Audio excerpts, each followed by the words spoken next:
ပေါင်းလေးဘရောင်းနဲ့ရီဂရောင်းခရစ်တီဆိုရခိုင်လူမျိုးတီအတွက်သမင်းကောင်းရာအရေးပါတွေပဲရင်ကျင်းမုံရာလေအရေးကြီးပါတယ်တနည်းအားဖြင့်ပရိုအကေရခိုင်တီကိုပေါင်းလေးပြိုလို့ခေါ်ရလောက်ကြည့်သူတို့မှာကိုယ်ပိုင်လက္ခဏာတီဟင်းပါတယ်ဥပမာလောင်းတေဆောင်မှုအတက်ပညာနဲ့ကျွမ်းကြောင်စွာအသုံးပြုမှုအပိုင်းတီကိုဂရိခရအားဖြင့်သိနိုင်ပါတယ်နောက်တစ်ခုကရောင်လောင်းတီကိုအသုံးပြုပြီးနှိမ့်စိန်နေတဲ့ပြိုင်လုံးပွေးတီကျောင်းပါခဲ့ပါတယ်ပြိုင်လုံးပွေးတီကိုတန်းရန်သို့မဟုတ်တန်းရန်လွင်စားရှိအရှင်တီမှာကျောင်းပါလေဟင်းပရိကေ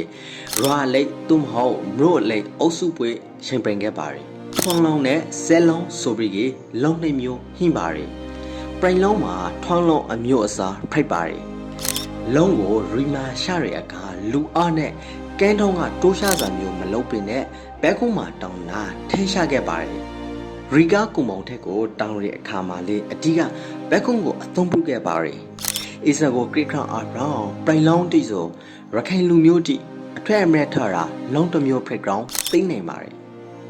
စူပေါင်းလုံးဆောင်ခဲ့တဲ့အခါညီညွတ်ဖို့လိုတွေညီညွတ်မှလည်းအောင်မောင်ဖို့ဆိုရဲအတိတ်ပြည်တီအမြောက်ကြီးနဲ့စေစေကားကကြောင်းပါတယ်ပွေးလန်းတပေါင်းတကူဖိုက်ပါတယ်ထွန်းလုံးကိုလှုပ်တဲ့အခါသိကောင်းသိမှန်တီအပရောင်းနှိတ်ကန်လာအရာတဲတဲရောင်းနေရင်အပေါင်ဂရီတီကိုရိရှေပြီးကအသုံးပြုခဲ့ရပါတယ်အစ္စကိုခရစ်ခရအပရောင်းရခိုင်မှာနှိတ်ကန်လာအရာသိကောင်းသိမှန်တီအမြောက်ကြီးဟင်းနေတဲ့အတိတ်တွေကိုလေဖော်ဆောင်နေပါတယ်ပြိုင်လုံးပွေးနီးတီမှာဆိုကေရှောင်းကန်းထုံးတီမှာရာအလိတ်သို့မဟုတ်နို့လိတ်ပဇာနဲ့အပီလူကအပီ